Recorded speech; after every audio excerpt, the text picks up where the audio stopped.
वो बहुत ही भाग्यशाली मनुष्य हैं जो आज इस वीडियो को सुन रहे हैं और जिनकी माँ आज भी जिंदा है। तो आइए दोस्तों सुनते हैं एक छोटी सी सुंदर सी कहानी। ये कहानी है एक नौजवान की जिसका नाम है राज, जो बहुत ही सुंदर स्मार्ट हैंडसम लड़का, और आज उसने अपने जीवन में बहुत कामयाबी हासिल कर ली। आज समाज में उसकी इज्जत है, लग्जरी कार है, दौलत है, पैसा है, एक बड़ा सुंदर सा घर है, हर चीज उसके पास है। तो एक दिन अचानक वो अपनी माँ के पास जाता है, कहता है माँ, आज मैं जो भी कुछ हूँ वो आपकी बदौलत हूँ। आपने इतने प्यार से मुझे पाला, मेरी पालना की। मैं चाहता हूँ कि आपका कुछ तो मैं कर्ज अदा करूँ, आप कुछ मुझसे मांगो।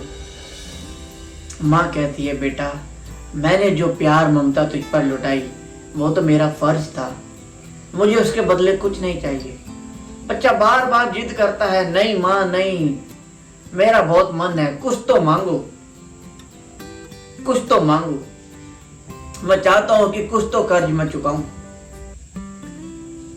तो माँ कहती है बहुत विचार करने के बाद कि बेटा अच्छा, तेरी ऐसी ही जिद है तो जैसे बचपन में तू मेरे साथ सोता था वैसे ही मेरे साथ आज फिर सोना। तो वो बहुत बच्चा खुश हो जाता है, राज नाम का लड़का कहता है ठीक है, बहुत छोटी सी बात है। वो रात को सोता है। अब माँ क्या करती है कि एक डब्बा पानी बिस्तर पर गिरा देती है, जहां वो खुद सोती है उस तरफ से। धीरे धीरे वो बिस्तर गीला होकर उस तरफ भी जाता है, उसकी नमी जहां वो राज सोया होता है बच्चा। जब वो देखता है कि बेड थोड़ा सा गीला है, वो थोड़ा सा दूर हो जाता है अपनी माँ से। अब इतने में माँ क्या करती है, एक डब्बा और पानी बिस्तर पर डालती है। उससे वो जो बिस्तर की नमी है धीरे धीरे और खिसक कर उस बेटे की तरफ जाती है। बच्चा बहुत परेशान हो जाता है, उसको नींद नहीं आती है। वो थोड़ा और बेड के बिल्कुल किनारे पहुंच जाता है। अब माँ एक डब्बा पानी और डालती है। अब वो बेड जो है और धीरे धीरे कोने तक जाता है और गीला होने लगता है। अब उस बच्चे से रहा नहीं जाता, उसकी नींद खुल जाती है और वो उठता है और उठ करके वो देखता है उसकी माँ के हाथ में एक पानी का डब्बा है। वो बहुत गुस्से में आग बबूला हो जाता है, माँ तू क्या कर रही है, क्यों खाम का मेरी नींद खराब कर रही है, ऐसा ही करना था तो फिर मुझे क्यों बुलाया, बार बार बिस्तर पर पानी डाल के तुम मुझे गीले में ऐसे रख के मुझे क्यों परेशान कर रही हो। माँ ने बहुत मुस्कुराते हुए बोला, बेटा जब तू छोटा बच्चा था तूने ऐसे कितनी रातों में बिस्तर गीले किए और मैं तुझे सूखे में सुलाती थी, खुद को अपने आप को उस गीले बिस्तर पर रखती थी ताकि मेरे बच्चे को चैन की नींद आए।